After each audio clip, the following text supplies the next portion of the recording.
Good afternoon, everyone. I am Councilmember Brooke Pinto, Chairwoman of the Committee on the Judiciary and Public Safety. I would like to call this meeting of the committee to order. Today is Tuesday, October 24th, 2023. The time is now 3:10 p.m. We have a quorum with the presence of at-large Councilmember Christina Henderson, Ward 6 Councilmember Charles Allen, and Ward 7 Councilmember Vincent Gray. We have two items on the agenda today. First, and we also have our at-large colleague, Councilmember Anita Bonds. We have all of the members of the Judiciary Committee here today. We have two items on the agenda. First, PR 25-0384, Chief of Metropolitan Police Department, Pamela A. Smith, confirmation resolution of 2023. And second, the Committee on the Judiciary and Public Safety third staff appointment resolution of 2023. First, we will consider PR 25-384, the Chief of Metropolitan Police Department, Pamela A. Smith confirmation resolution of 2023. The resolution would confirm Pamela A. Smith as Chief of Police for the Metropolitan Police Department. The resolution was introduced by Chairman Mendelson at the request of the mayor on September 18th, 2023, and the committee held a public roundtable on the resolution on September 27th, 2023. The nomination of Ms. Smith to serve as Chief of Metropolitan Police Department comes at a critical time for MPD and the district, as we face a significant increase in both violent crime and property crime, and MPD simultaneously suffers a hiring and retention crisis. Our communities are crying out for help, for more police, more security, more opportunities, and more accountability. The Metropolitan Police Department is at a turning point as we consider where to go from here as we work to equip our officers with the tools they need to play their crucial role in keeping residents, visitors, and businesses safe.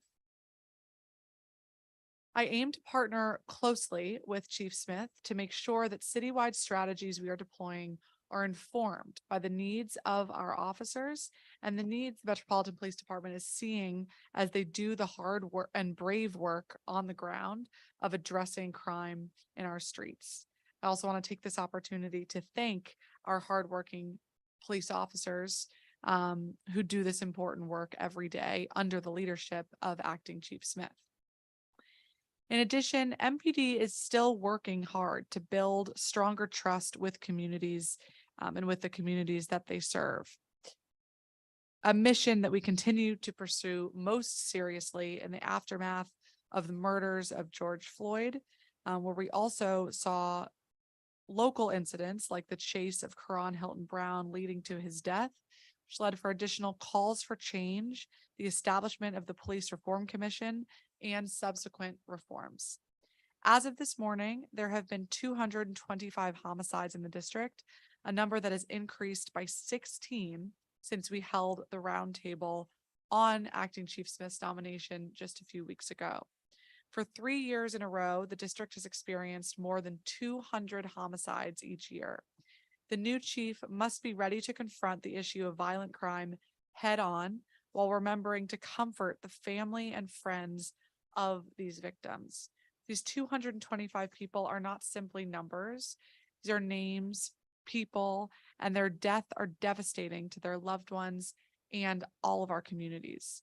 Our communities are hurting, and the new chief must work to not only address violence, but also work with our community to develop deep partnerships. At the center of this relationship is accountability and engagement. The new chief will need to hold officers accountable for their actions. In a department with over 3,000 officers, that means building accountability into every area of the department and hierarchy. The new chief also needs to regularly engage with the community and ensure rank and file officers are doing the same. That means encouraging officers to get out of their cars and walk the beat and seek out positive interactions with our community members. And from what I've seen from Acting Chief Smith and her own level of engagement with the community, I believe she is well positioned to take on a leadership role in this space and with the department. The next chief also needs to demonstrate a commitment to being an active part of our whole of government approach to reducing crime. The chief needs to recognize that police are an important part of our public safety ecosystem, but we know that they cannot do it alone. Working alongside other agencies like the Department of Behavioral Health, as well as community groups and our violence interruption specialists, religious leaders, school leaders, parents, and others. Building this kind of collaborative effort across our government and community has produced results positively in other cities. Fortunately, I am confident that Acting Chief Smith has the right mindset about these issues. She's demonstrated a commitment to a whole of government approach since her opening press conference and the strategic plan that she has laid out, as well as the work she's done to date, all of which add my confidence about her ability to lead the department successfully. Of course, none of these issues will be easy, particularly given all of the challenges we currently face with increased crime rates, particularly violent crime. At the most basic level, we need a police chief that recognizes the challenges our communities are facing and is committed to serving our community and improving public safety, and who has the ability to establish a culture within the department that reflects that same mindset. After speaking with Acting Chief Smith and hearing both her testimony and the testimony of our public witnesses at the roundtable and watching her in action these last several months, I believe that she has the ability, the experience, the temperament, and the commitment that are necessary to do this work and to lead this department successfully. With that, I move the print and report PR 25-0384 with leave for staff to incorporate this discussion as well as any technical changes made in consultation with the General Counsel. Is there any discussion? Turn to my colleague at large, Councilmember Anita Bonds. Thank you. Thank you very much, Chairwoman. I was just reflecting for a minute, or would like to reflect for a minute on some of the comments that we received during the hearing of this nominee, and want to assure the public that we are well aware of where they stand on many issues, particularly their concern as to whether or not the nominee was committed to public service and a desire to engage the community. I'm thinking about some of the comments that my own ANC commissioner made. And to that end, I just want to remind our nominee and remind us that as we move forward to take a vote, we want to be assured that the officers are in fact of the MPD held to a strong standard. We want them to be accountable for their actions. And at the same time, we want to make sure that we as a government and as a community are putting our faith in them to, as the old saying goes, to do the right thing, to make sure that they're there for the community.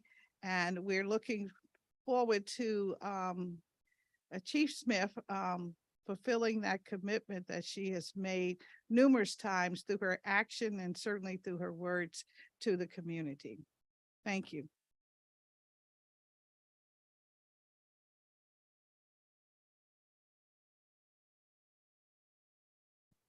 Councilmember Allen. Thank you very much, Chair Pinto. I think, like my colleagues, I have to note public safety is the #1 pressing issue facing the district today. And as you noted, when you called Acting Chief Smith's confirmation roundtable a few weeks back, we had just hit and we're grappling with the news. The district had passed 200 homicides, the earliest that's been done in quite some time. I'm consistently hearing from neighbors rightfully concerned around public safety and looking for answers. Now, while the confirmation of a chief of police alone isn't going to solve all of our pressing public safety challenges, it is important to recognize the role that Metropolitan Police Department plays. It's vital in our response to crime. Of course, it has its own set of challenges, from recruitment and retention to strategies for combating violent crime. On the recruitment and retention piece, I've consistently advocated for and supported measures that would make the role of an MPD officer more attractive to potential prospects, including significant signing bonuses, rental assistance for new recruits, large home purchase assistance incentive programs, a well-funded full pension, among many other proposals. And even with these, we know that hiring has lagged behind the funding made available and recruitment has suffered.